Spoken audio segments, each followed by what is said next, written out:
So I got a few things to go through. I know that these, thank you for being here. This is to, it's not necessarily to make news as much as to be available and accessible.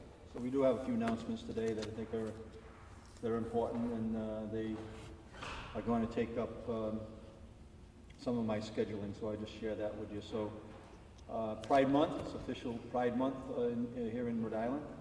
This morning I did sign a proclamation recognizing June as Pride Month. And so tonight we'll be lighting up the State House in recognition of Pride. Outdoor mask guidance, we continue to make progress there as we align some of the things that are important for the community with the health department. So today we announced a new outdoor masking guidance starting tomorrow.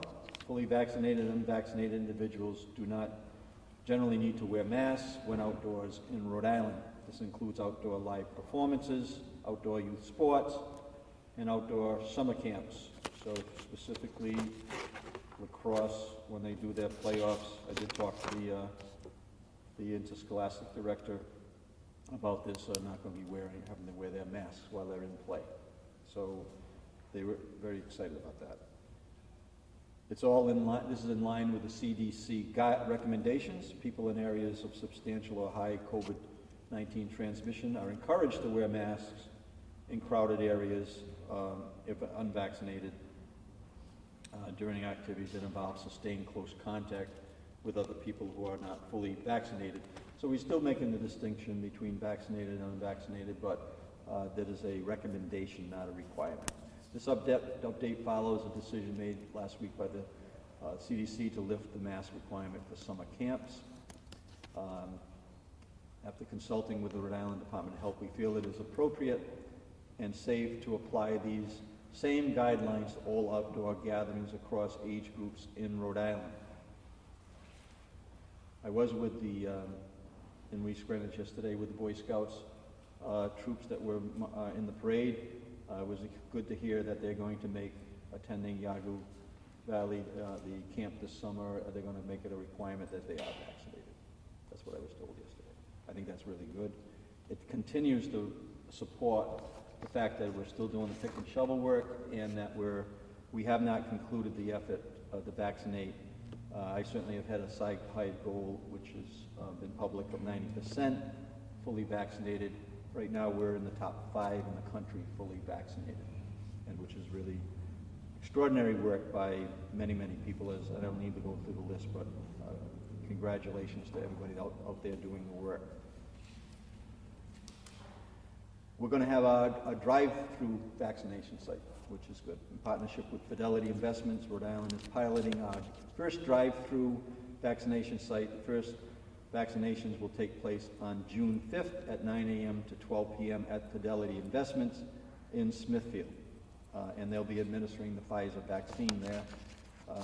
Great opportunity for people who may have been concerned about standing in line. Now you can wait in the comfort of your own car. And we want to, again, thank Fidelity for stepping up with this support.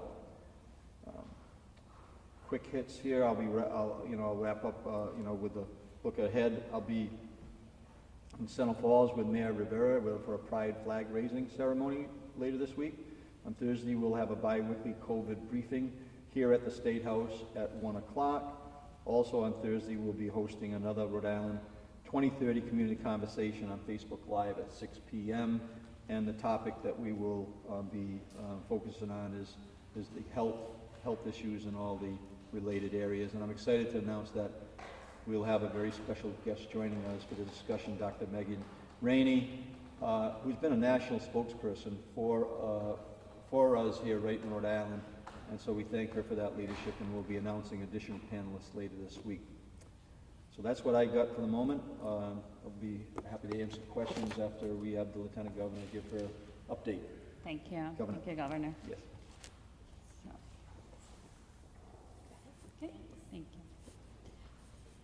Good afternoon. Thank you, Governor. So for me, this is day 49.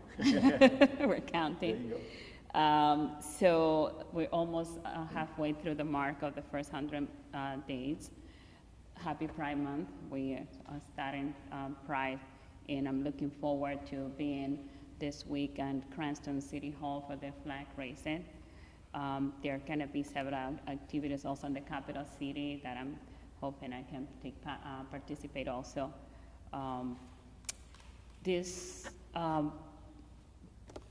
Hopefully also we can get to visit some of the venues in Providence, some of the nightclubs also. Who knows? For my office, what we have been doing in this 49th day, we continue to work with the Affordable Housing, the Veterans Affairs, Long-Term Care Council, and the Small Business Council.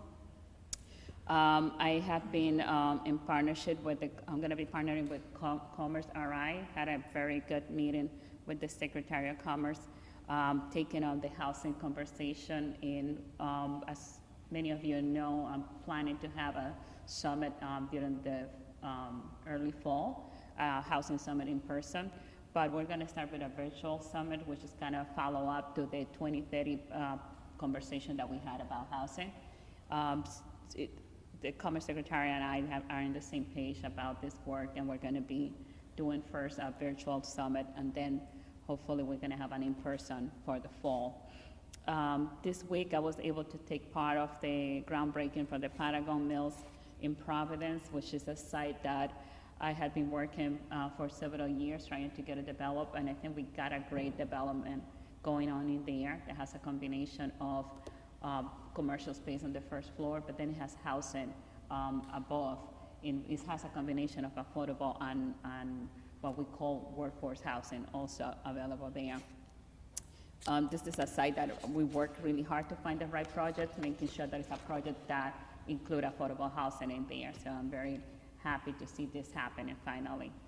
I have been getting a lot of requests for meetings, and I have been having one-on-one conversations with many of the housing advocates because they know that housing is at top of my agenda, and I'm getting great feedback. And a lot of my time has been going with meetings one-on-one and getting feedback from housing experts. This last week, I was able to participate in several events related to the Memorial Day. We started with the Garden of Heroes event here. Governor McKee joined me there, and I had the opportunity to work with the Gold Star family, and it has been a humbling experience to see the hard work that they do, their sacrifices that they have done of their family members, but also they continue to do. What they're asking us is not to forget their loved ones that gave all for all of us, for our freedom, and I'm committed to working with them to make sure that we don't forget.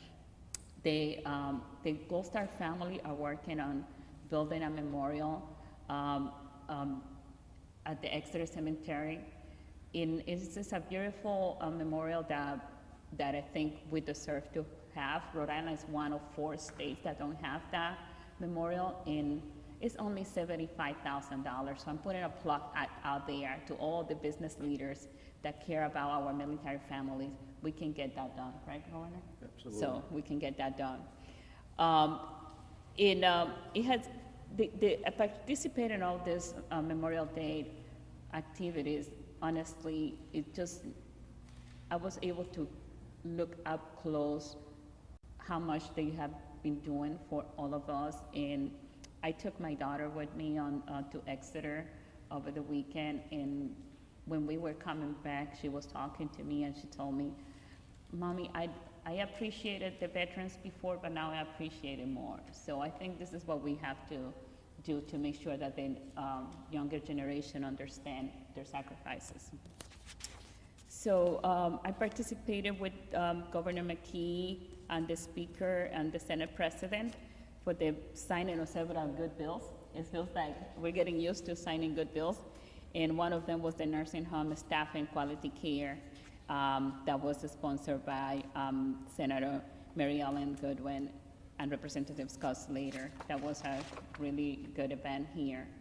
And with that, we'll continue the business coalition meetings. As a reminder, I'm participating of the Facebook Live every other week.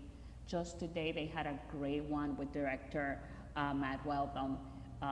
Those are the ones that are happening is being led by Chris Parisi, and those are on the Thursdays when we have this press conference. They're doing, and Chris Parisi is taking the lead on that, and they had a great one today.